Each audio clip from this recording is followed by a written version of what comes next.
Hey everyone, and welcome back to the Firefighters podcast, where we seek to develop, inspire, and motivate the world of the emergency services operator through a series of wide-ranging conversations. Now, before we go any further, just hit that rate, follow, or subscribe button on whatever platform you're listening to. It's a key performance indicator for us and helps us reach even more people. Now, here's what we've got for you today. Today on the podcast, we have the privilege of speaking with an extraordinary trailblazer, Vicky Shakesby MBE, who broke barriers as the first full-time female firefighter in her brigade in the early 1990s, carving a path for women in the field historically dominated by men. Her story is one of courage, resilience, and an unyielding commitment to progress. Vicky joins us to reflect on the challenges she faced in those early days, including the resistance and bewilderment of her male colleagues, and how she developed the strength and determination to persevere. She'll share her insights on how far the fire service has come in terms of gender, equality, and everything else, and the critical work still needed to ensure a supportive and inclusive environment for all firefighters, regardless of gender. As a passionate advocate for diversity and inclusion, Vicky highlights the important role of organisations like the Women in the Fire Service in driving change and supporting underrepresented voices. She emphasises the significance of standardised recruitment processes, psychological readiness, and fostering professional relationships as key elements of building a stronger fire service. Beyond the realms of the fire service and the walls of the fire station, Vicky's journey continues into academia, where she conducts research on institutionalised behaviours within monolithic organisations, striving to understand and address systematic barriers. She also underscores the importance of continuous learning and adaptability in overcoming personal and professional challenges. Vicky's story is one of unwavering allyship, mentorship, and advocacy. She reminds us of the power of representation and the necessity of creating spaces where everyone feels empowered to succeed. From her work in the fire service to her involvement in sports, fundraising, and research, Vicky exemplifies the transformative impact of perseverance, teamwork, and a commitment to driving meaningful change. Join us for an inspiring conversation with Vicky as we explore the evolving landscape of the fire service and the work that remains to ensure every firefighter feels valued, supported, and represented. This is a story of breaking barriers, building confidence, and redefining what's possible for future generations. I'll see you on the other side. When you sent me some, you were kind enough to provide me with some stuff before we had a chat. And we actually had a really long chat when I was driving a little while ago. And then at the back end of that, which is always my biggest frustration, I have so many wonderful conversations with people. I'm like, God, I wish I was recording that. But when you sent me over some written stuff, one thing that really stood out to me at the beginning was your experiences in the early 90s around that general bewilderment that women had joined the fire and rescue service. Take me back to what things were like when you joined. I was the first woman full-time firefighter in my brigade, and it was like we had two heads. It was the craziest experience I can ever tell anybody. I'd come from quite a militaristic sort of training. I'd been in Sea Cadets, I'd worked with men in all of my jobs, and joined fire service, and I had no idea that there were no other women. And it was just like other stations would come to the fire station and be like looking sort of around the corner to to see, oh, there's the woman, there she is. It was the craziest, absolutely bonkers situation. Like a Martian had landed. Oh my word! It was absolutely crazy. How old would you have been then? I was 21. 21. Okay. Yeah, so not really young. No, but still fairly influential, and different people find their different levels of confidence at different ages, don't they? So I imagine that may have been strange. This episode is brought to you in partnership with Godiva Limited. Godiva is one of the world's leading providers of specialist equipment for emergency services market. Renowned for innovation, quality and reliability, Godiva produces a comprehensive range of fire pumps, including vehicle-mounted, portable, and their cutting-edge integrated total water flow control system, SAMFlows. I've been using Godiva my entire career as a reliable pump on the fire ground. It is such a crucial element of a successful firefighting team that you want to empower your crews with the very best, reliable, quality product. Reach out to our partners by checking the notes in the podcast. Now back to the show. I went on to the oldest shift in the service as well. So they were all 40, 50-year-old guys, barring two that had joined a little bit before me, but they joined older anyway. So yeah, this 21-year-old lass who was like, I don't know, a Labrador probably. I was like bouncing all over, thinking it was wonderful and brilliant and isn't it great? And yeah, God, it was the strangest, most bizarre situation I'd ever encountered, really. And Well, if you didn't have anything that you knew was already in it, what made you want to do it then? Well, I was due to go in the Royal Navy. And we had some family sort of, we had a family death, and sort of I'd kept really in the back of my mind always about going in the Royal Navy. I'd been in Sea Cadets, I'd done everything like that. And then my mum saw an advert in the paper for fire service, and she sort of shoved it under my nose, hoping that, I would go for that instead of the Royal Navy. And yeah, I went for it. Yeah, April 94. I actually got in. So these were the days of, and excuse my language, but it is language that we're both fortunately or unfortunately relevant, aware of. You were in the times of, bacon rolls on ladders and I'm not going to work with that split arse and all this sort of stuff. Yeah, it was shocking. When did you see some of that stuff starting to dissipate or being called out? Oh, God.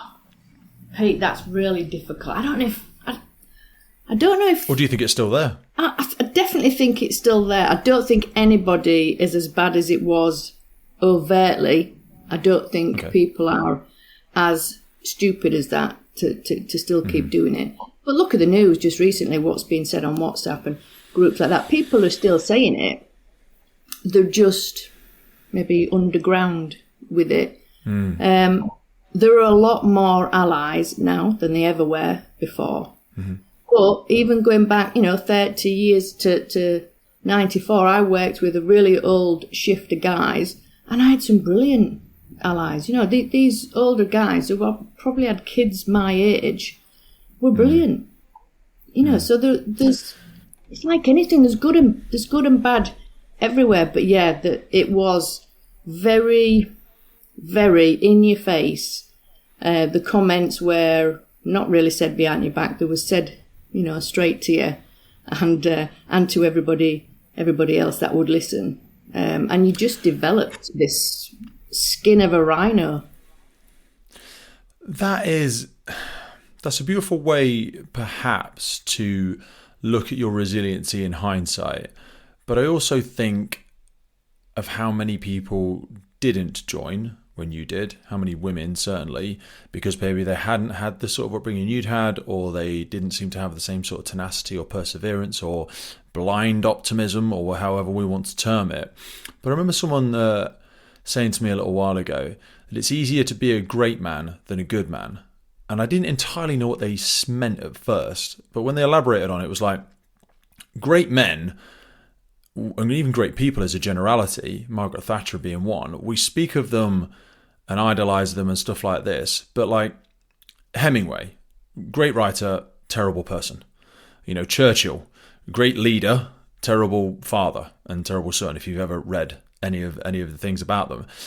It's harder to be a good man, like to be able to, or I'd say even a good person, to be able to have that drive and aspiration but still be a good human. And the point I'm making here is, our terminology and our vernacular, when you say like there's many more allies now, the term ally implies we're in a war, doesn't it? The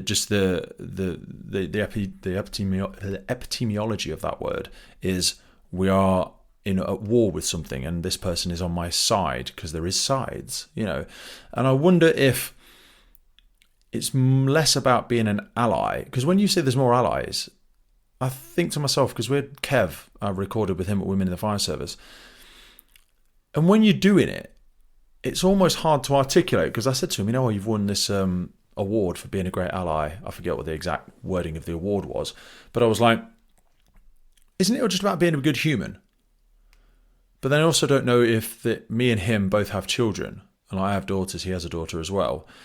And I don't know if you get that next layer of self-awareness when you have a child and you see the potential impact, and your child, your son, your daughter coming into a world that you are accidentally tolerant of and that you're not objecting to. Like he said that was a game changer for him. I think having a child is maybe the best prescription for personal development. I don't know if that's maybe a useful analogy, but you think of some of the guys that were in when I joined in '94. They were all older. They all had children. Some were brilliant. Some weren't. Okay. A lot of it is that there was back in the early days, sort of in the 80s and the 90s, when women were like the first few to join. It was like breaking a massive barrier that these men had their lives at home and their children and everything else, and they were really good, probably dads and everything else. But when they came to work, they were a different person. I mean, the language that you could hear that they used at work, and then when we were out on social events, they were almost two complete different people, because they could switch it on and switch it off. But that's not, my dad's not with us any longer, but my dad worked on rigs, and he said that was quite usual for men to do. You probably look at men on construction sites now, they're probably completely different vocabulary what they use at work than when they go home with their kids. And the fire service had been like that for so many years. It was, well, we're not changing. You're going to have to change. You're going to have You're to become. joining our team. You're joining us. You need to change. And the majority, I would say probably initially I did. I didn't for very long, but that's probably my personality. So I did conform, but not for very long, because I just wasn't comfortable in doing that, But how do you know when it feels too much? How do you know when it feels uncomfortable? Like, because you start to get that rub, don't you? Oh yeah, it's really personal. I mean, mine started probably 6 months in. It was all right for about 6 months. I think the novelty wore off, and then sort of more of the nastiness came. Probably because they realised I wasn't going anywhere. They probably just assumed she'll join, and 6 months down the line she won't be able to hack it. She'll be off, as they probably thought about lots of other women that were joining across the UK. And because I was extremely stubborn and didn't go anywhere, it probably irritated them all the more, and they then started doing what they did, and I still think parts of that now in the fire service as it is now with the culture. There is still parts of that. Lots of parts of society still don't know that women are firefighters. I used to pass in the fire appliance when I was on the fire appliances, and people used to be like, "Oh my God, that's a woman in the front of the fire engine." And we was in, it's not that long ago. Maybe 6 years ago or something like that. It's not decades ago, and the how it is in society, people still don't really know that women are firefighters. So there's a lot of societal issues, and it's not just the fire service. Any public sector organisation is the same. And to be honest, the research I'm doing, it's in academia, it's in the construction industry. It's just societal. It's not that the fact it's the legislation. It's because it was all written by men. It's just the way that it was then. Health and safety just was he, wasn't it? All the legislation, it just says he, him. But I feel at the minute that we are at a bit of a tipping point. I do think there's more weight going into anything now from government and people's perceptions that are saying, do you know what? Something's got to change now. It's not the first select committee round that the fire service has had. We've had many over the years, and they've all said the same. So why now? Would it be any different? Why are they going to take notice now? I don't know. Is it Will because they, won't they? Now it's time for them to do it. My optimism says that it's always darkest before the dawn.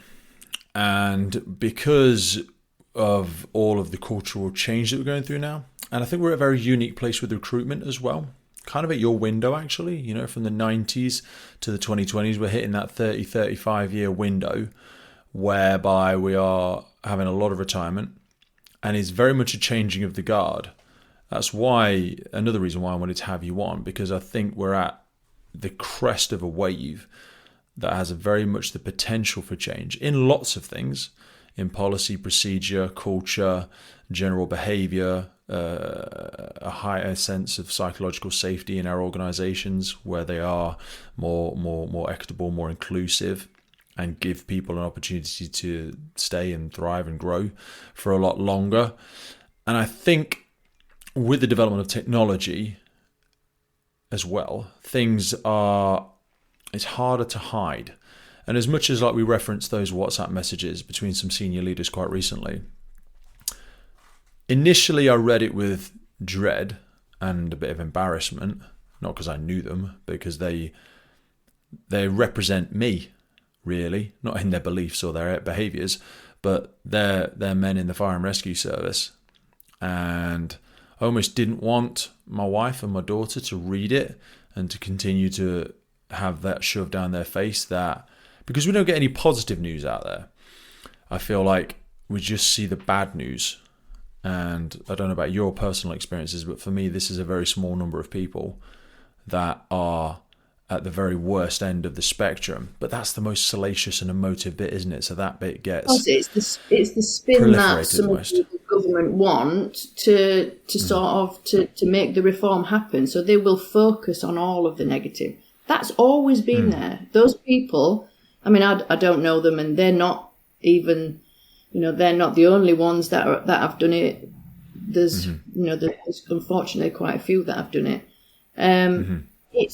It's the fact that, it's such a shame, isn't it, that we're still in that position. We're still in that position where these people are doing the wrong thing, and then somebody's grabbing the opportunity to put a spotlight onto them and say, this is what the fire service is. Look at all the positive stuff. I mean, they've just had the Women in the Fire Service weekend. There's some massive positives, that all the people are posting, the men and women that have attended it. Biggest attendance yet. I recorded 6 episodes down there with them, and more awards than ever, oversubscribed on their USAR and their command courses, and having difficult conversations, funnily enough. All of these workshops were just oversubscribed, and they're getting to the point where they're trying to organise more regional meetings and events, not just meetings, but events, because they're just so oversubscribed. The WFS team just keeps growing and growing. The purple T-shirts are just everywhere now, and they're all busy. This episode of the podcast is brought to you by Gore-Tex Professional Fabrics. Now, we all know the working environment of a firefighter is filled with challenges. We face serious risks on the job, such as heat exhaustion, burns, physical and mental stress, and we frequently come into contact with high levels of toxic chemicals. Now, I have been wearing Gore-Tex for nearly 2 decades on the front line, working in hostile environments, tackling challenging incidents from firefighting to water incidents, and in urban search and rescue environments. Gore-Tex have a well-earned reputation for protecting professionals in the fire and emergency services through their family of highly innovative, waterproof, breathable moisture barriers that exceeds global performance standards and are trusted worldwide. Gore-Tex, going further together. And I mean, that's going back. I got involved with the WFS in 2000. So, 24 years ago, did lots of different things, national level, regional level. But the focus in each service now, as the word brigades, but the focus now in each service is to get these lasses that are brand new in, and get them involved, get them to the point where they're not shy about saying to their shift, I'm going on that weekend, without the shift going, oh, what are you going on that for with all load more women? And it's. But I think they have to go and experience it themselves, because again, men can go to these things, and when people ask me when I go, well, I don't even think it's about the sole point of it for me is not solely that it's about women. I always describe it as a bunch of really optimistic people creating a really supportive environment where there's no egos. Everyone wants to learn and develop and share ideas and celebrate each other. Oh, and it's about women in the fire service. Yeah. But to be honest, for me, that comes at the end. I don't know, hopefully that doesn't upset anybody, but... It'll be different because in the early days, it was just about us. Do you know what I mean? It was about, because we needed like probably a safe space to go and definitely, you know, so it probably was. So there'll be an old guard probably that will say, well, it is about women. Yes, and it is, only because we focus on that as the most vulnerable element of it. But I see what so many men would benefit from it as well. Because, and I'm not saying we start flooding it with men, but what I mean is when I go to events that are predominantly attended by men or it's a higher male population, it's a rank thing where everyone's trying to gotcha. Do you know what I mean? Everyone's trying to make someone else look stupid, or people daren't raise their hands and ask questions because they might look like they don't know what they're on about. And it just doesn't feel as much of an environment of psychological safety, because ultimately, yes, these people are women, but they're just people. They're people in the fire service who, in their normal circumstances, don't feel included, don't always feel included, don't always feel safe to ask questions in case they look embarrassed or whatever it might be. And yes, there is the element that I will never know how it feels to attend WFS as a woman, even if I have a massive life change at some point. I'll never really be a woman, and I was raised as a boy, so I'm never going to fully understand that. But outside of that, I do just see people who are looking for a place to feel accepted, not feel like the other. And it makes me think, like, we don't have these things for black and minority ethnics or any of that. And I know we've travelled a long journey with the inclusivity and equality within our services, but I don't see national events for that. Not that, you know, one's better than the other or anything like that. But AFT's pretty big, isn't it? But do you mean practically sort of, you know, Well, if you look at the AFSA audience, though, unless it said it on the wall at the back, I don't inherently always feel like that is aimed at the Asian community. No, personally, and Harjit and Jagtar might disagree with me, but it's very much evolved into, again, a massive like professional development type event. There's a number of great speakers on there that doesn't always come under the framework, in my very limited knowledge, of Asian and minority ethnics within the services. And yes, it always has that overarching title, and I think most of the board members are of that nature, or of that background. But yes, you're right. There is AFSA, and there are other organisations. But I don't know. Am I being too whimsical in wishing that we didn't have to? I know we are in that place, and it probably makes less sense to me because I've never been made to feel that way as part of that. And I suppose I'm also voicing the thoughts of other people, like the people that may push back for a member of their team, or a woman wanting to attend this, and they think that they're going to come back with a new tattoo, and they've been sat round in a circle chanting death to men and sacrificing a goat in the middle or something ridiculous. Do you know what I mean? It's not... there's no point that we all hold hands and shout women of the future. Do you know what I mean? There's none of that. You know, it's not really what it's about. But it is about that, but it's not cult-like. No, I think it has changed over the years. So when we were going when I started in 2000, I'd gone to previous FBU schools, and that was a very similar environment. When you would go to the WFS, as it was relaxing. As soon as you went, and at that point, it was predominantly all women, not even sort of the odd guy that you get going now. And it was lovely because, you know, you were going through whatever you was going through, and many of us went through lots of things in the early days. And it was really nice that we could all get there, all a bit nervous when you first turn up. And then you just sort of relaxed into it and just thought, I'm safe here. It doesn't matter what I say, because somebody is not going to go, oh, take umbrage to it or do whatever, because everybody was in the same boat. And that's the nice thing, even for the new lasses sort of coming in now into, if they go to the women in the fire service events, there probably is a really different vibe, because there's some girls, some lasses now that are joining, some women will never, thankfully, and if they haven't had any issues now, they may never have any.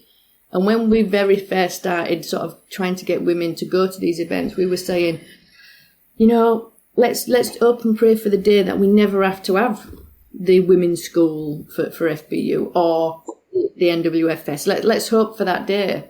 I don't see it happening. Not because I think the fire service is inherently that bad. I just see that it's so powerful. The police still have it. We have, WIM in Humberside. The police still have it. They've been in donkey's years longer than women have been in the fire service. Well, I don't think we ever want to get... It's a bit like saying, let's hope we get to a point where we don't need a union. No, I think these things will always be important.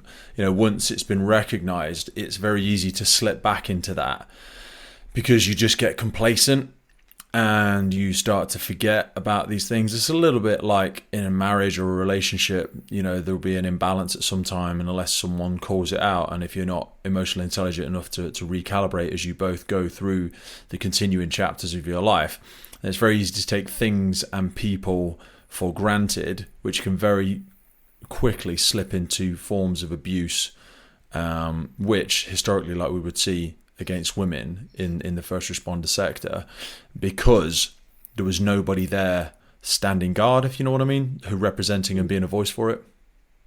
Yeah, and like early days, we didn't have the right uniform, so we took part in this anthropometric study, and we all volunteered to go and be measured, and this and the other. That was another crazy thing, that they didn't understand the shape of a woman's body. We had to get measured for fire, the fire kit, for them to design it.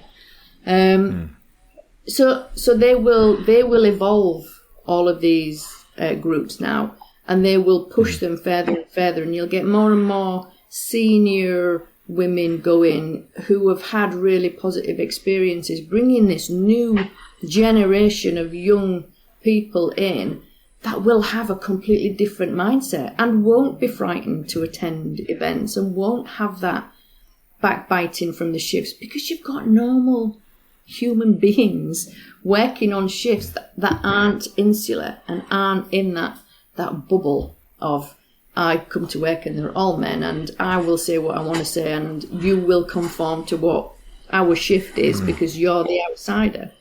Hopefully that is what is changing at the minute, and that's why there's maybe a little bit of kickback, and there's some things in the press of situations, because the tide is turning and we are getting to that point where maybe some of the people we don't need to employ any longer maybe need that little extra push and say, right, your time with the fire service is over.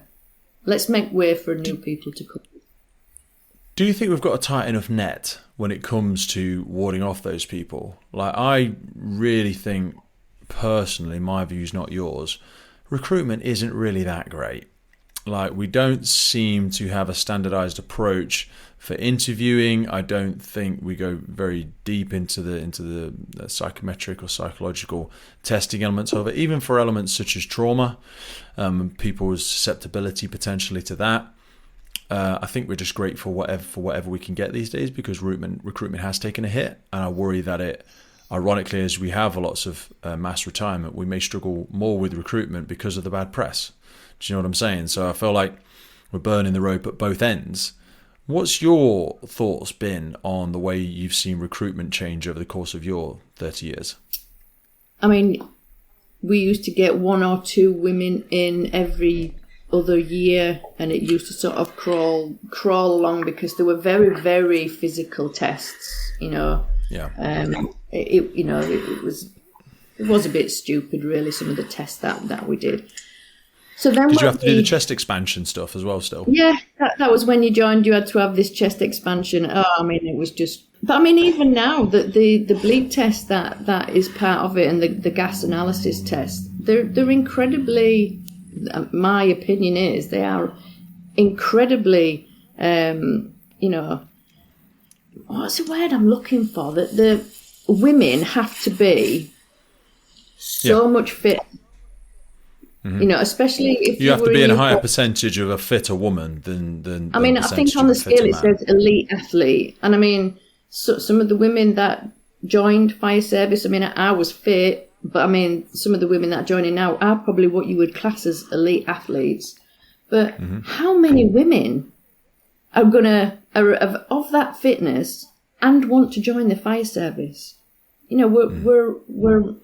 We're coning down the amount of people that we can pick from, because we have this fitness level that, yes, we need that required fitness because we're going to BA and we have the RT.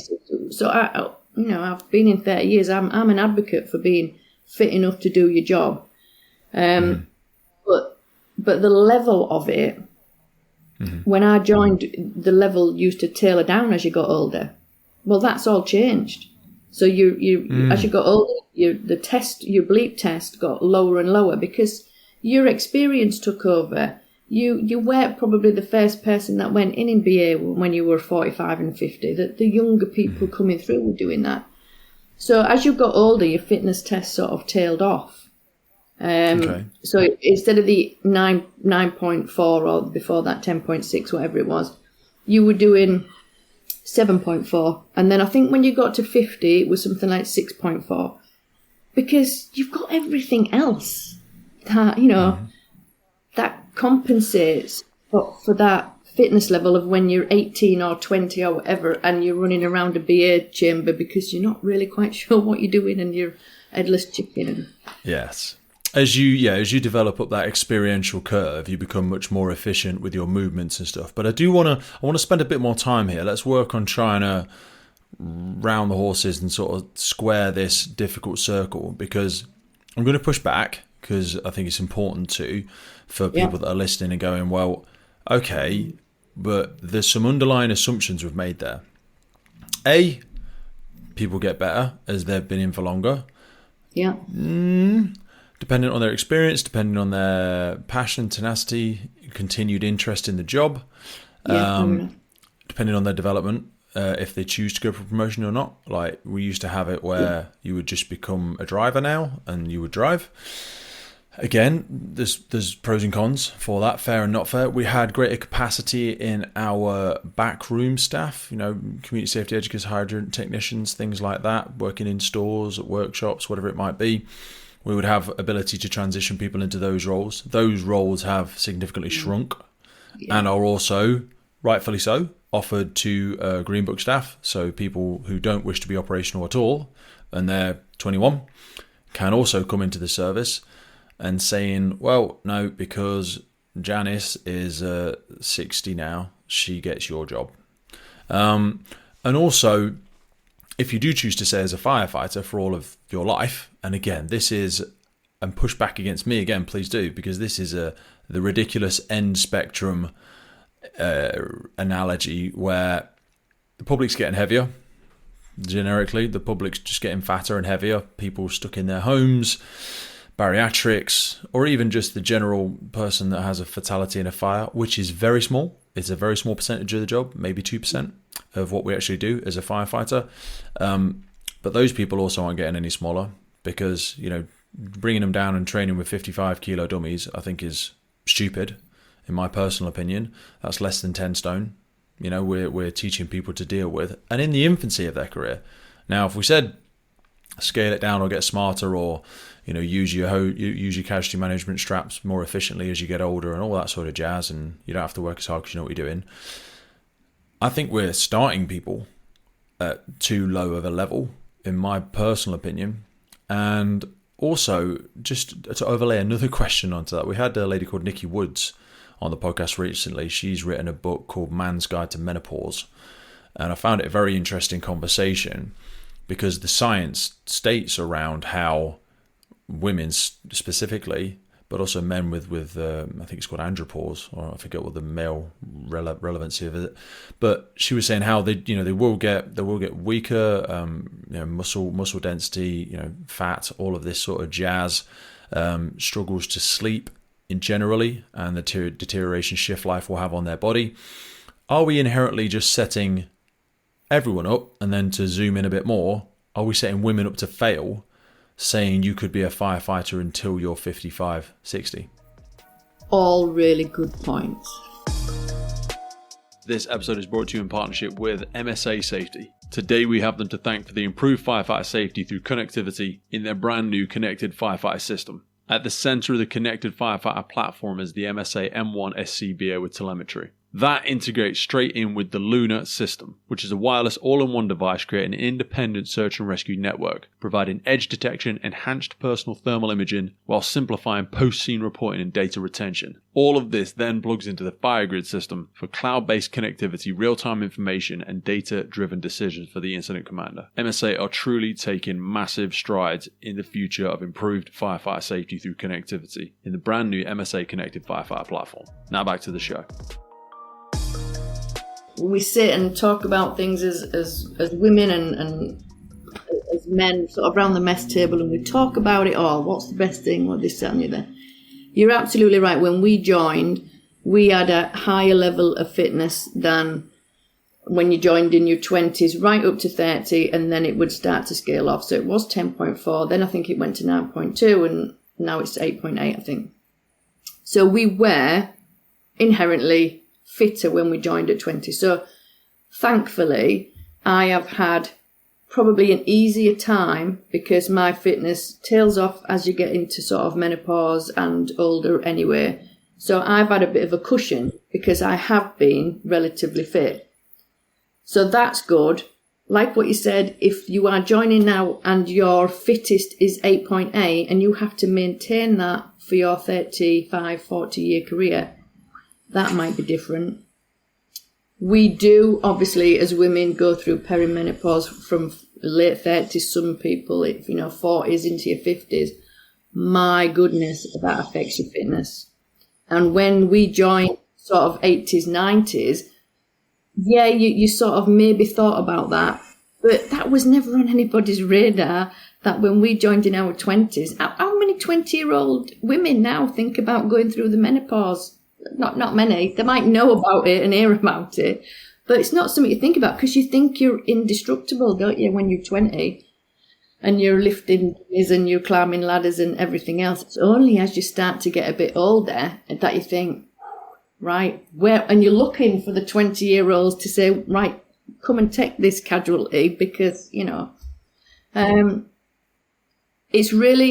it's massively complex. There's been quite a lot of talk about fitness standards nationally. We've had a big sort of debate in the service I've just left about gas analysis tests.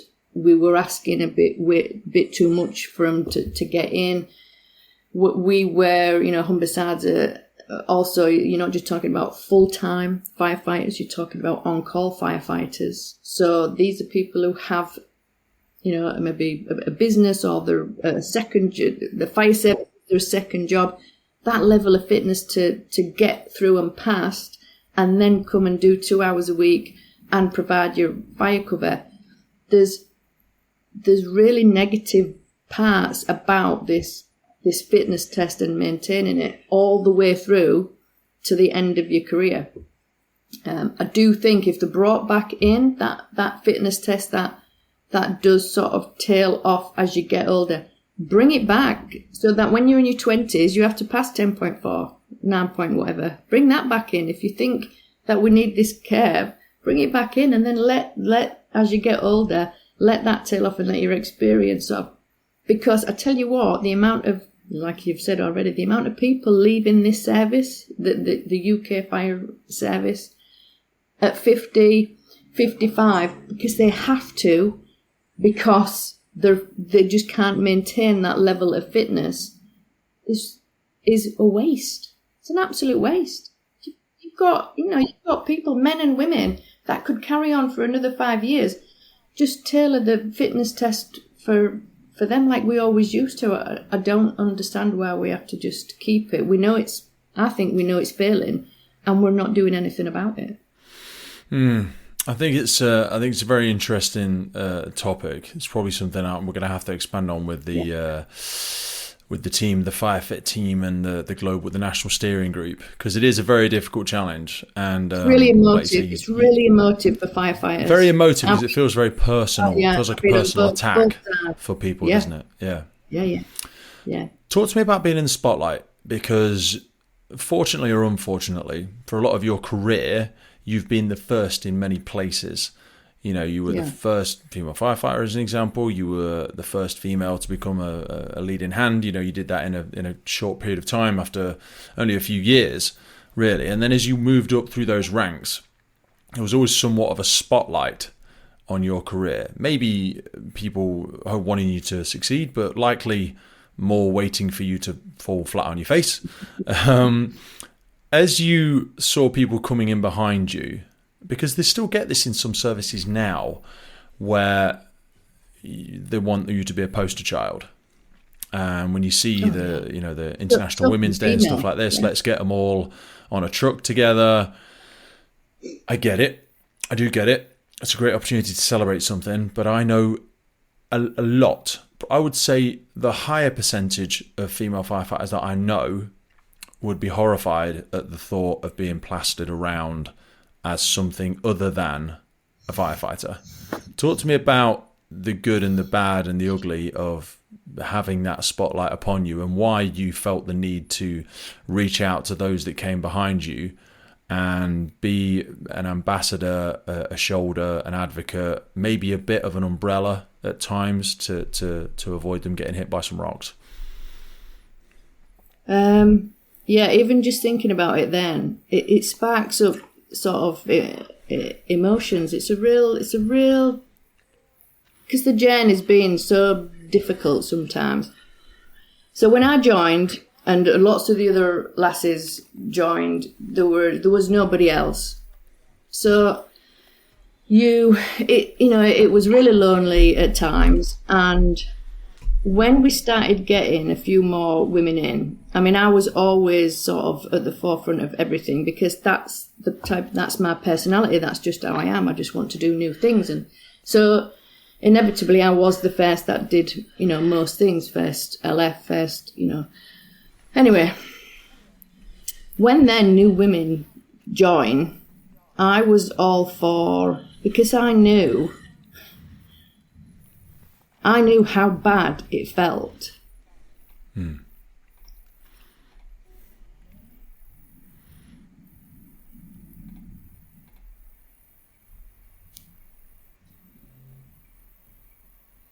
Take time.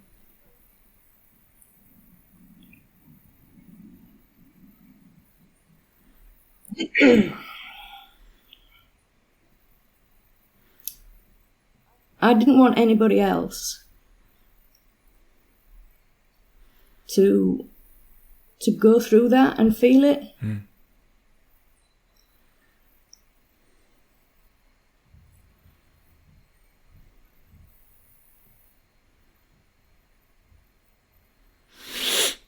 So from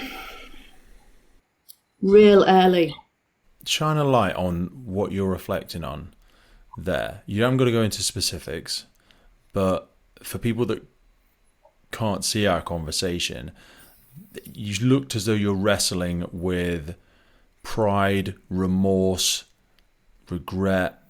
Should I have said something? Should I have done something? Why did I tolerate that at the time?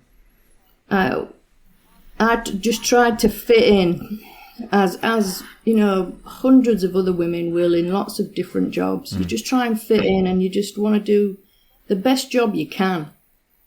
And that's all I ever wanted to do, was just be. I didn't want to be the best at everything, but the personality that I am, I want to do everything to the best of my ability. So I went for promotion, did my exams, got my LFs, got got me sub-officers, then, you bang your head against a brick wall a lot of times. Now, I was fairly resilient, and some people would say stupidly, I just kept banging it against the wall. Did you ever try and change yourself to push through the gaps? Oh, loads of times. Loads. Yeah. I tried to conform. Actually, I've done a better job conforming as I've got older than I did when I was younger, because I was just so naive. I think when you're younger, you just think, well, I'm not changing, I'm not doing this. And I just tried to plough, a square brick through a round hole, and it just didn't work. Help me, because I wrestle with this in my head. Like, help me articulate the difference between changing versus developing. Because people say, oh yeah, Vicky's just got promotion, she's changed. And sometimes that is true. Not about you, obviously. I wasn't familiar with your career at the time. Different generations as such. But I think I always say, like, we're doing level 1 diversity now. And what I mean by that is we are recruiting and or usually, not recruiting actually, but certainly promoting people that look different or sound different or have a different body part than us. But we only pick the ones often that think exactly the same as I do. So think of like a group of white men looking just like me, and then I see sometimes a successful woman go through a process, and they do change. And people that I've been very close to, not all of them again, but they can frame it under a guise of conforming, becoming more professional is often an excuse. But sometimes I feel like, where's your gregariousness and your playfulness and your diverse thinking and these ideas? When did you beat this out of you, or has someone else beat it out of you? And this is a horrible generalization and not for everyone. And it's not even specific just to women. But I hate seeing some women who I think have changed, and I'm just like, if I tilt my head and blur my eyes, you look just like that group manager who's a man, and you're acting exactly the same as him. And there's many great, again, I'm trying not to make this a man-woman reference, but I'm like, you don't need to act that way. I know some wonderful Sabrina, Dawn, Danny, Alex, yourself, and again, they're all senior leaders, but there's lots of others. Lindsay was on the command team at WFS recently, yeah? Lindsay's great, yeah? Still as playful as ever, still funny, still gregarious, but sharp as a tack. Like, her command presence, her knowledge, really very impressive, but she doesn't seem to have lost her playfulness, her approachability. Is that making sense, what I'm trying to say? Yeah. There's a lot again there, but yeah. There's, and let me try and unravel that. So, the team here at the podcast are extremely excited to announce our brand new partnership with Patrol Store UK. Patrol Store has been serving the UK's police, fire and emergency communities and first responder sector since 2008, providing leading brands such as Hikes, Magnum, 511, Nebo, Op Zulu, Highlander, AKU and many, many more of our favourites. They are now also supplying bespoke uniform, PPE and station workwear to fire services around the UK. So for all our listeners that are part of your USAR, your HEART team, your ISAR team, your armed response teams, your fire investigation, your NALO, your hazmat and all of the training departments that have got your own budgets, be sure to get the absolute best for your team at a realistic price by contacting Aaron and the team at Patrol Store and referencing the Firefighters podcast. Patrol Store will also be taking part in our listener competition giveaways, as well as providing unique discounts to podcast listeners. So for people that are always asking about Hikes boots as an example, that is one unique discount code that is coming to you very soon through Patrol Store. We've also got some incredible bags. I mean, the Op Zulu bags are a game changer. So the really Gucci and expensive tactical black bags that everyone's using in CrossFit workouts and taking to the gym and taking to stations? Well, they've basically got that, but it's made better and costs less, because they're not slapping some Gucci expensive brand name on it and it's giving you what you want on a first responder salary. Be sure to keep your eyes in the notes of the episodes for links to unique offers and discount codes. And if you're looking to buy well and buy once, be sure to get in the notes and head over to Patrol Store UK. Now back to the show. Because I can only say about me, I changed early days and probably encased myself to have a tougher, harder exterior than probably what I was. More masculine, I would say, right in the early days, especially when you've got 40-odd-year-old blokes and you're a 20-odd-year-old lass in charge of an appliance and then a station and everything else. So I think I did sort of remove parts of my personality and became very, very hard, on the exterior. As I got older and you get more experience and knowledge of all these jobs that you go to and everything else, that fades and goes and your experience takes over. What happens though, or what shouldn't happen but did happen through my career, you had to fit in a pigeonhole. You were pigeonholed into that is what a station manager is. That is what a group manager is. And I did not fit into that. So, and I was so stubborn and so just, I'm not changing for nobody. I was blocked a number of times because of it. If I'd have been maybe slightly older when I was going for initial promotion, things might have been different. Or if I was probably a little bit more educated when it comes to understanding how to manipulate and get around a situation better as a woman. And I don't want that to sound negative, but I was just so naive. I just thought, well, I'm good at what I do and that I can do that job. But because I wasn't I wasn't very academic. I did have dyslexia, but I didn't know that till I was 40. I was extremely opinionated, and didn't learn to keep my mouth shut for lots of years. This last probably 6 years of my career, I am no different. I'm exactly the same person, but I learned to build professional relationships. And that is the one thing I like about what the WFS is doing now. They are allowing these new people to come in and say to them, this is how you build your career. Don't, you're not alone. You don't have to be this, this statue and this immovable object. Build these professional relationships. Get to know the people you're working with and don't be frightened to say, can you help me with this? Which is one thing I never did. I never asked anybody for any help because as soon as I did, either somebody says, oh, she can't do it. She needs help. She needs this, that and the other.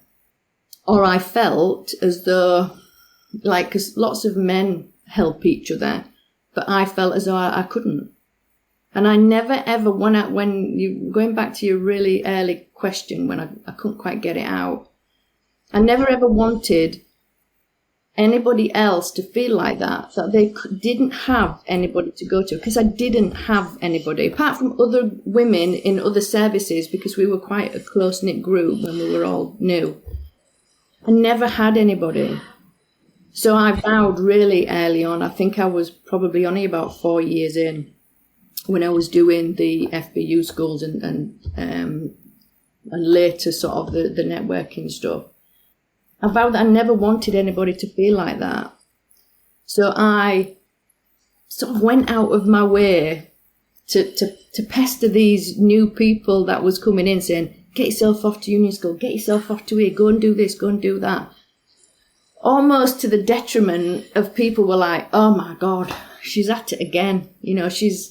She never shuts up. She's just, and I've never shut up. And even some of the lads, when I retired a couple of months ago, some of the lads had come to me and said, God, I can remember you on my recruits course. And I was in training, and you were saying about, joining this and joining that. And they can remember me being like that 20 or 25, 28 years ago. And it's just something that, it would be the worst feeling to think that another woman in my service could turn around and say, I never had anybody to talk to, and I've made it an absolute priority that none of the women that have come into my service have ever felt like they've had no. I've probably irritated them to death and said, email, you call me anytime you like, you do this, you do that. I've probably gone way over the other side in the hope that nobody ever felt like I felt, and just isolated and with nobody. So that's sort of why I'm still even into all the equalities now, because there's a lot of probably baggage there with me not unpacked and everything else. I don't want anybody to go through anything that is unnecessary when, we can either educate or tackle it. Just tackle it head on, get it done. They say your superpowers sit right next to your scars usually, and that is the thing that fuels them. Like even that desire that you had to push yourself to develop, and feeling like you didn't fit in, and finding that, I want to say sort of self-belief, but that's not that sort of I don't fit in, I'm going to prove them wrong is an effective fuel. I remember someone telling me, like, avoid long-term use of potent but toxic fuels. Things like, I say these were yours feelings, but like anger, jealousy, bitterness, betrayal, justice, vengeance. They're very potent fuels, but they're toxic long-term. It's like rocket fuels. Like, they can get you going to push you out in the atmosphere, but then they've kind of got to drop away and help. You've got to still be able to move along your journey. Because you can't rely on that all the time, because it kills the vessel, doesn't it? They say that sort of. It's a really good analogy. Yeah, it kills the vessel kills you more inside. than it. Yeah. How did you Absolutely. continue with your sort of self-confidence? Because it must have eventually shifted into self-confidence versus, I'm going to do this, prove them wrong because people said that I couldn't. Like, I would wish for people to be able to develop that without having to leverage a poor experience. But what advice would you have to someone around self-confidence or self-belief?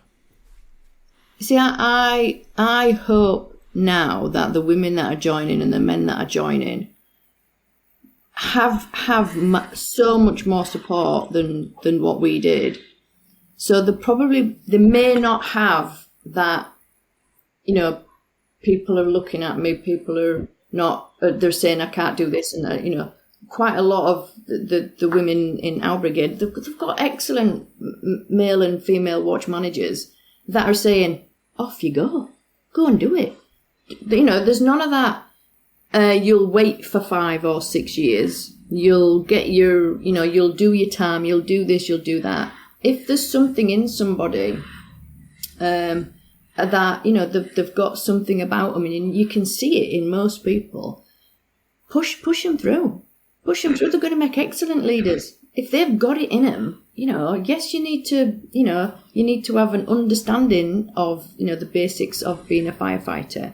But if you're going to make an excellent watch manager, why not have an excellent watch manager that has got all of these qualities that we want? So I don't think. I think it's our generation of women that probably went through that more than hopefully any woman that joins nowadays that will get that, because it was of a time where you're breaking through the barriers. I think hopefully now we are at a position where there are enough sensible people that can just say, if you're the right person, and regardless of whether you're male or female, go for it. Start developing them, start getting them through. Someone's already kicked down those doors for others to be able to walk through. You haven't got to go at it with the same level of anger or frustration. Still passion and still, desire to develop yourself. But and you've still got to do it, haven't you? You've still got to do that job. Still got to do you've the got work. to let you've got to know your stuff. You've got to know your incident command. You've got to have all the tools in your toolkit, as they say. Yeah. But it's less walking through custard. You're probably just walking it. Whereas we were like ploughing through everything we had to do and everybody else's issues that went through it. So hopefully it's a better time for these new ones that are coming through now. You also had a massive desire for fundraising, and you already spoke about sports. You were in the athletics for the World Firefighter Games. You did powerlifting, toughest firefighter alive in the 2000 Games in Paris, golds and silvers. And you also got a lot of push behind the Women in the Fire Service stuff, the Gore-Tex sponsorship of that Kilimanjaro that you did. That was over like £40,000 that you raised for that. And you were awarded an MBE. Talk to me about that experience.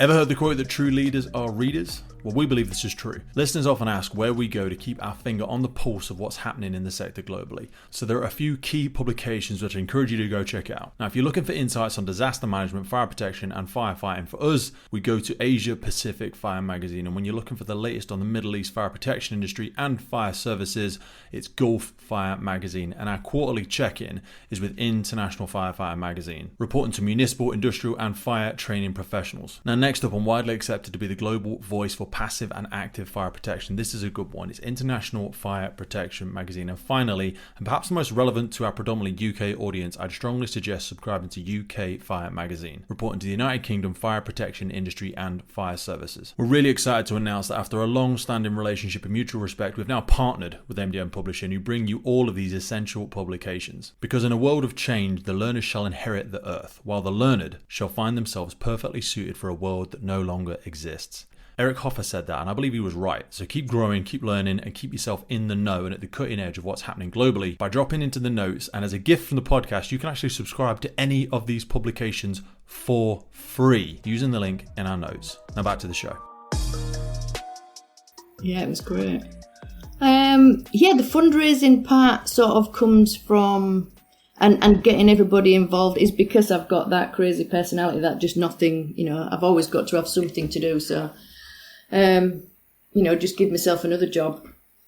So with the World Firefighter Games, I'd got into sport really early. I don't even think I had landed on my shift, but they'd collared me for the athletics because there was no women. So they collared me and said, you have got to do this because we haven't got any other women that can come, and there's a women's event and we want the points. So I got dragged along for that, and the rest is history sort of thing. And then Jo, another girl that joined, another woman, she joined 3 months after me. We did quite a lot of athletics events. And then World Firefighter Games, we went to that in 98, I think it was. And then I got involved with the Paris, went to Paris Games and did powerlifting, TFA, and did quite well in them. Again, because, you're in your 20s, you're fit as a excited us. So, you can do everything and then still go out for 6 pints on a night and you're all right. Not that I could do that now. And then because we'd got quite involved with the Paris Games, when it came to the 2004 Games in Sheffield, my chief sent me to Sheffield's Institute of Sport, and I went as the registration manager. And we just had all these people from around the world coming, from Australia to play darts, people coming to do tug of war, dragon boat racing, football, rugby, you name it. Golf, it was an absolutely awesome event. So I've always been involved with sport, and then through some of the contacts of being in that office and being in contact with sponsors and things like that, I got a group of women, fire service women. I think just from memory, there was about 10 of them. We put an advert out. Who wants to climb Kilimanjaro? They had to raise £2,000 each, I think, or something like that. And loads of them raised miles more than that. Gore-Tex sponsored them. A couple of Gore-Tex staff went, and they kitted them all out, and they did Kilimanjaro, and wow. We raised quite a lot of money for them. Are you talking? I think that was about 2005. I think that's a lot of money back then. That. It was a lot of money now, and Oh, I know, but yeah, and it was, and they had a great time. I didn't go. My other half went. Sharon, she raised the money. And she went, and she said it was an absolutely fantastic experience. I always say the fire service is boring for boring people. There's so many opportunities even now, so many incredible things going on out there. But unless someone has that voracious curiosity like you, they're willing to stick their head above the parapet, ask questions, and get involved. Some people will have a very long and boring career, but you could with the exact same career in the exact same service, but you've moved around, you've asked questions, you've been curious. I always say shy kids don't get sweets, Well, look at, and they're going to go mad because I've completely forgotten the names. The two lasses that have just done Antarctic Fire Angels. Antarctic. I mean, oh my God. Rebecca and Georgie. I mean, that's it. It's unreal, isn't it? Yeah. That we can be exposed to things like that. And they're doing another one. They're doing 7 really marathons in 7 days on 7 continents is the next one. They're coming on the podcast to talk about it soon. That is ridiculous. I mean, that's just crazy. But they're also not unique. They're not unique. No. There's loads of people do it out there, but look at what people could look at as role models, and look at them and go, well, if they can do that, I'm definitely going to do something, and I can definitely be a firefighter as well as And a lot of people now are into this CrossFit, aren't they, and stuff. So they're actually a lot more. They're a lot stronger and fitter. And we're getting some cracking recruits in at the minute that are into all this CrossFit and stuff. It's a really good. So a lot of the Challenger community, we just came back from the Welsh, and about 37% attendance from women, and we're seeing Helena, Chrissy, Sarah, Amy Lennox, Zoe. There's so many really, really strong up and coming female athletes, and it's really, really inspiring to see. I think a lot of services could take a lot away from the cultures that are created in these types of sporting events, because they would snap their hand off to be able to achieve the level of equality, psychological safety, support, diversity that you see in these events. Yeah.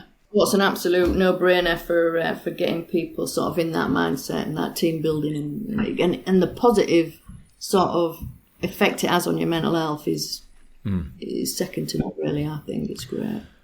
Talk to me about this shift into academia that you started to discover. You referenced earlier that you had you realised you were dyslexic later on in your career, and as you started to move towards the end of your career, you didn't seem to take a back seat and just coast into the finish. Even now, having retired, you were talking, and I was reading about how your research around exploring institutionalized behaviors in monolithic organizations, and I'm surprised I managed to recite that back in Awana. And you're pursuing your master's in EDI. Talk to me about this whole new chapter. Well, like I say, I've got one of them personalities where I just can't sit back and just think, oh, that's it, I'm retired now, I'll go play golf, which would be great, and I do a little bit, but you've got to keep your brain going, haven't you? So yeah, I didn't realise I was dyslexic. One of my bosses did. I was his station manager at the time, and he kept asking me to do this report, and it went back to him. Lovely guy called Nick. It went back to him about 3 times, and he said, collared me into his office, and I thought, oh, brilliant, here we go, I'm going to get a right bollock in here. And he just said, this report, he said, this is the 3rd time I've had it back now. And I'm like, right. And he said, I think you're dyslexic. I mean, I was 40. And he said, I think you're dyslexic. And I was just like, honestly, you could have knocked me over. I was like, what? And he said, well, I think you are, because he was. So he said, I really think you are, because he said, you're missing the same things every time. He said, you just literally can't see them, which is obviously part of what it is, which is part of what held me back, sort of promotion-wise and stuff, because, I would try and learn things and I couldn't learn them in the right way. So I got diagnosed, and then as I sort of decided to sort of go for more progression, I just got my head around how I learn, because I learn really different to other people. I draw a lot, or I listen to things rather than read things, because that's where I sort of struggle. And then as I started sort of getting more into it, instead of ignoring it like I did for most of my life, I started thinking, right, I'm not going to ignore it. I am going to find out about it, but I'm going to listen to it instead. So, there wasn't much on Audible at that time, but there is now. And podcasts and things like that, and audio books. And I started learning again, as a grown woman, I started learning different things. And in the last couple of years, I knew I was going to do my degree, but I didn't start it until I was coming up to retiring, because it was a degree my service wouldn't have let me, wouldn't have funded me, because it's not what fits into the box again. It's not, I want my master's is in equalities and everything else, which I would have thought would have been Imagine exactly for what it now. Yeah. Yeah. But it was turned down. I did apply and it was turned down. So I thought, right, well, I'll just do it myself. But I couldn't do it while I was doing my role as well, because I wanted to give what I could to the role. Yeah.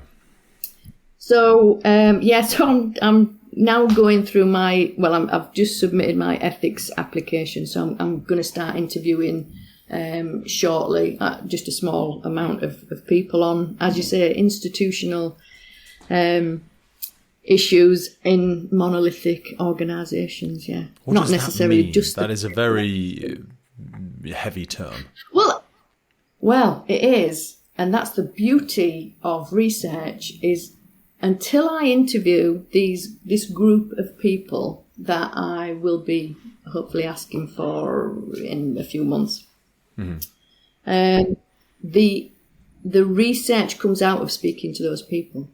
Okay. So the monolithic organisations are just organisations that are so self-involved, and we are the voice of everything. We know what's best, and they are immovable. Mm. So that is sort of how I see this monolithic organisation of anything: fire service, academia, universities, construction companies, anything really. And the institutional behaviours, I don't think anybody will be shocked probably what comes out of that. I think we all know what some of the institutional sort of behaviours are. There may be one or two sort of revelations that come from it. I'm looking at lots of different allies as well, sort of, why people are allies. Are they allies? And there's lots and lots. And I'm speaking to a couple of people in America and Australia, some PhD students that are, we're sharing sort of research across the pond, as we say. But yeah. If you're a regular listener to the podcast, then chances are you are big into your own personal development and the development of firefighters around you. So I wanted to remind you of our mobile app Drill Book. This is a free training and development resources made by firefighters for firefighters. Heading on to Drillbook, you will find incident debriefs, radio messages, notes and lines, quick reference guides, quizzes every single day. We've got useful links to the ERG, to Web Rescue, to Jessup, Euro Rescue, 10-second triage, National Operational Guidance, and not to mention our daily quizzes where you will find questions on extrication, casualty handling, breathing apparatus, fire development, water rescue, rope rescue, you name it. It is the go-to resource if you've got a spare 5 minutes on the firehouse to develop yourself and those around you. Not only that, if you're looking to get into the fire service, we've got advice on there on interview questions, interview answers. You can build your own questioning in there. And again, remember, this is built by firefighters for firefighters, so you can add your own drills in there. You can pick the drills that you find the most favorite. There is literally hundreds of training ideas, hundreds of drills in there. Remember, this app is absolutely free and it grows every single day down to the contributions of our thousands and thousands of users. It's freely available on Android, Apple, and you will find it in the links for this podcast. Remember, it's called personal development. The clue's in the name. You've got to work twice as hard on yourself as you do on the job. So always be growing, always be developing. Now let's get back to the show. What do you hope this will be an aid of? What do you think would be able to materialize out of this as a useful, deployable thing to pass on to, because I know you speak about working with monolithic organizations and services potentially about this, to, as many people say, but I think very few do, leave it better than you found it. Yeah, it's anything when you do like your masters, or if I go on to my PhD, which I might do, it's about doing research that no one else has done. So it can't be something that, you're just copying off somebody else. This is about a proper deep dive into sort of, the organisation. And it will be mainly around fire service because that's my experience. But what it does, because they're academic papers, which obviously I didn't understand what any of it was until I started it, it's referencing, isn't it? So it's for somebody to be able to pick up and say, right, I agree with that, I get that, and in it, this is where the evidence is for it. This is where other people have done work, going back to probably even the 50s, some of the stuff I'm looking at. So anybody that is coming into, running any type of fire service, or, coming up to maybe being, watch or station managers, where they're thinking, right, I'm doing this because I want this job to be better. They can look at some of the research and go, oh, that's right, I did not. Oh, that was my experience, but I did not know that that's what it was. And there's a full raft of things like that. It's like you've got a feeling about something, isn't it? And then you struggle to articulate it, or you struggle to find data to support it, but it seems so obvious in front of you, but you need somebody to go, oh yeah, here's the study that says 9 out of 10 apples are green. And you go, I bloody knew it. Do you know what I mean? You're like, but I've just, everywhere I go, that's all I'm seeing. It's green apples and they all taste like this. And someone's going, no, you're being daft. No, I'm serious. If I ever did do a proper study on it, but then you need to know where to find it. But also what I love about the fact that you're doing this is, we have quite a few academics on the podcast, and we've got a lot recorded at the moment that are waiting to come out. People not from the fire and rescue service background, but the studies on human behaviour, crowd safety. There's a few others. We had Emily Watkins recently, who did a big study on contaminants and the behavioural elements of that as well. Those individuals that know how to put a really good study together, the downside sometimes is academics write them for other academics. Yeah. And they're not entirely digestible or tactically deployable. But my sincere hope is at the back end of this, you will be able to put it in terminology that even a knuckle-dragging firefighter like me can pick it up and go, look, you see, Vicky used the big words and said the thing I was trying to say, and she's actually done the work. So you obviously I'm learning it all, but you have to do it in a certain way because it's bureaucratic, isn't it? You write an academic paper for academics because they have to approve it. But then out of that, you can write papers, and that's where it will come, I think. So the thesis will look like, I don't know, somebody's just, for me, vomited I don't the like dictionary.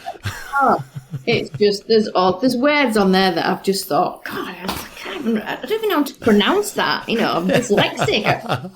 You have to sort of split it up into 6 bits to understand what it is. But yeah, papers will come after that.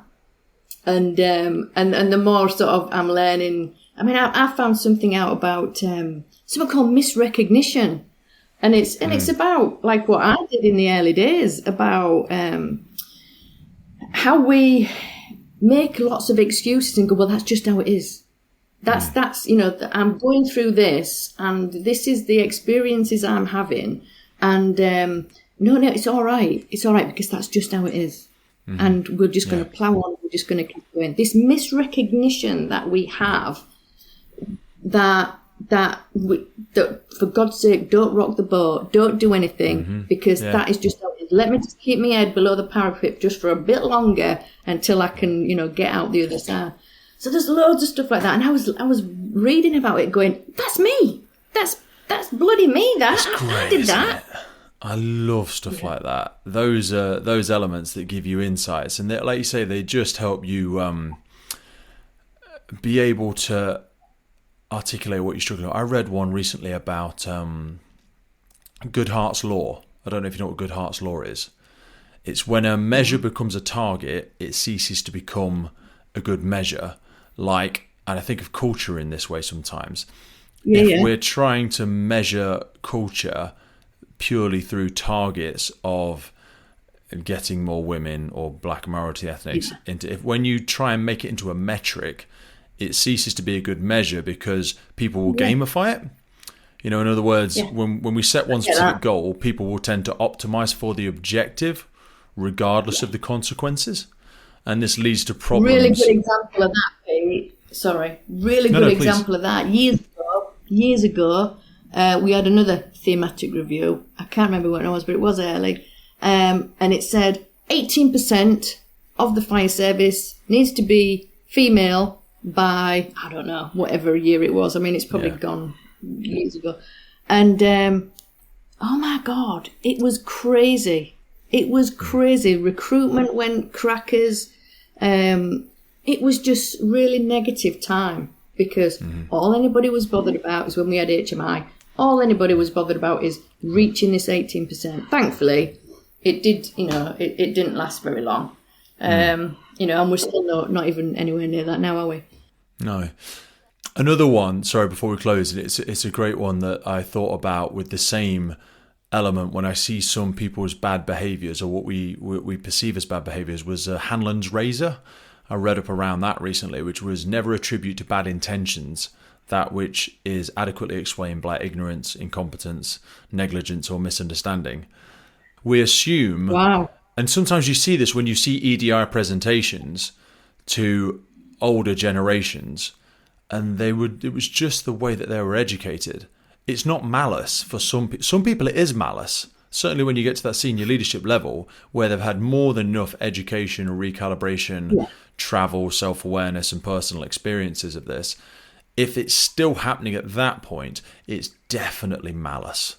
But a lot of times it's that never attribute to bad intentions that which can adequately be explained by ignorance, incompetence or just stupidity.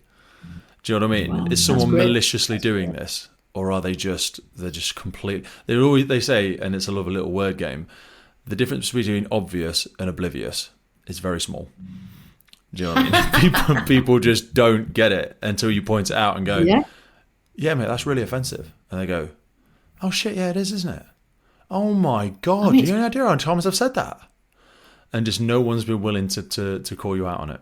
I mean, we do this thing, allyship, and we explain to people about maybe people from a different background or British, but they've got black skin, and somebody says to them, "Oh, you speak English very well," and you're like, "How unbelievably offensive is that?" And you're just like, "I'm British.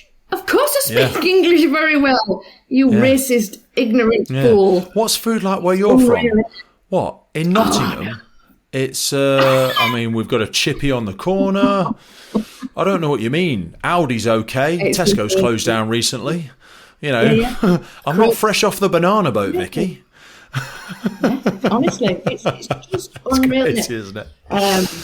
That whatever it was, that quote that you just said, I have one that I've used it for quite a few years now, is you are what you protect. And I think, and I've said that to quite a few people. Good. And it's like, no, you are what you protect. And if people are protecting some of these people in organisations that are misogynistic or are racist, why on earth are they protecting them? So I always try and turn it back and say, well, you are what you protect. If you are protecting people like that, just maybe have a look in the mirror and just see, is that maybe a reflection of who you are? I absolutely agree with you, because so many of those things are just so emotive, aren't they? And it's almost, if you admit to it, it's a recognition of a failing that's perhaps been happening for 10 or 20 years. You've got like an investment bias into it, haven't you? I've been, this person's helped me, or I've tolerated it for so long that now to admit that Vicky is really quite racist. You know what I mean? And it's always been around me, and secretly I always knew it. But then someone else has called it out, and it's so... And like when you hear something about someone, like if someone said to me, Vicky's just been really racist in the other room, I'd be like, no, she's not. No, she's not. And I also say to people, like, if what piece of evidence would I have to give you to change your belief? This is always an interesting religious one as well. Like religion, I'm not remotely religious, respect anybody of their own beliefs and all that sort of jazz, but what evidence would I have to give you for you to not believe in your God, or not believe in the story of creation, or whatever it might be? And if there's no piece of information or no piece of data that would make me believe that Vicky is a racist, if they showed me a video of you being racist, and I'm still, then what I have is not a logical opinion. It's like a whimsical religious belief. Do you know what I mean? Even if I present to you the data, the HMI report, the video, the transcription of the interview, and you still go, no, not Vicky. And you're like, you're protecting it. And the other bit is the opposite, isn't it? All of these services that have had brilliant HMIC reports, but underlying they're actually maybe not performing exactly. The people in that service have probably been shouting their heads off, going, this is what is happening and nobody's listening. Well, they can't be that good at hiding it, surely. Surely somebody knows something somewhere. And why are they hiding it? Why are they letting it to continue? It's like which is what keeps me, isn't it? Yeah. It's what keeps me going. It keeps me going with doing this EDI degree, and I say hopefully I might go on to my PhD, depending on how boring I get, because I could probably get really boring with it. No, I think your voracious, relentless tenacity for just curiosity. I hope we never lose that. You know, I always say we're all students with just different levels of experience. And you're still a student. You've just had a lot of experience in the sector with human beings, with the good and the bad and the ugly. But it hasn't completely extinguished that flame, if you excuse the pun. But this won't come out for a couple of months. So if people would like to contribute to this, if they'd like to perhaps hear how much further along you are or are not, or if this has manifested itself into some sort of interviews, what would be the best place for people to connect with you? What link should we provide? How can they get in touch? I reckon LinkedIn would be the best one. Okay. I'm on LinkedIn, so if anybody wants to know where we are, where I am with the research, or if they think they've got something that is just golden nugget that I might want, then have you spoken to Helen Moore yet? Do you know who Helen is? Yes. Good. Yes. So Helen's booked in to come on in a couple of weeks' time. I think you and her would be a good set of Avengers to get your heads together in how things are working. So we will stick a pin in that, as your nod suggests that you two are having some great conversations, which fills me with joy. But Vicky, thank you so much for your time today. I really, really appreciate it. If people look in the notes for this, they will see a link to your LinkedIn. And if they want to go and find out a little bit more, they want to look at some of the posts, look at some of the work you've already done, or get in contact, that is the best place to find you. Vicky, thanks so much for your time. Send my love to everybody, and I look forward to catching up soon. Thanks, Pete. It's been great. The Firefighters podcast was created to recognize, acknowledge, inspire, and hopefully even motivate these incredible individuals who have chosen to be part of the first responder community. Our driving purpose is to create a legacy resource for the current and future generations of firefighters and first responders. We get some incredible feedback from listeners and guests, and as the podcast grows, our desire to create longevity and sustainability means that we are asking for the support of our listeners. If you want to support the podcast, if you want to get discounts to our merchandise, hoodies, clothing, coins, patches, towels, tallies, and also access to all of the incredible documents get shared with us from our podcast guests and sector leaders. And please head over to our Patreon page, and for just £3 a month, you can support the future of the podcast. Please finally hit that follow, subscribe, or rate button on the platform you're listening. And wherever you're in the world, please support your emergency services responders. And thank you for listening.